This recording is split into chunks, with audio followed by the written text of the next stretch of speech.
Hi friends, ఈరోజు బెండకాయ వేపుడు చేస్తున్నాను. ఈ పులుసు చేసే కంటే టమాటా వేసి ఎగురుండే కంటే పిల్లలు తినేది ఇదే ఫ్రెండ్స్, ఇష్టంగా తింటారు.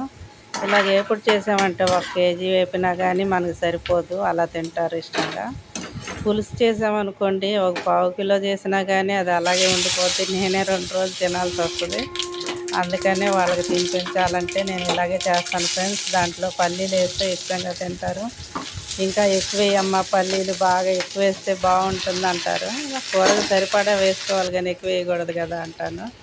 నేను ఇలా చేస్తాను ఫ్రెండ్స్. మీరు ఎలా చేస్తారో కామెంట్లో పెట్టండి. మామూలుగా ప్లెయిన్ కూడా చేసుకోవచ్చు, కానీ పిల్లలు తినాలి కదా, అందుకే నేను ఇలా చేస్తున్నాను ఫ్రెండ్స్. నేను చేసేది మీకు నచ్చితే ఒక లైక్ కొట్టండి, ఒక సబ్స్క్రైబ్ చేయండి, షేర్ చేయండి ఫ్రెండ్స్, కామెంట్ పెట్టండి.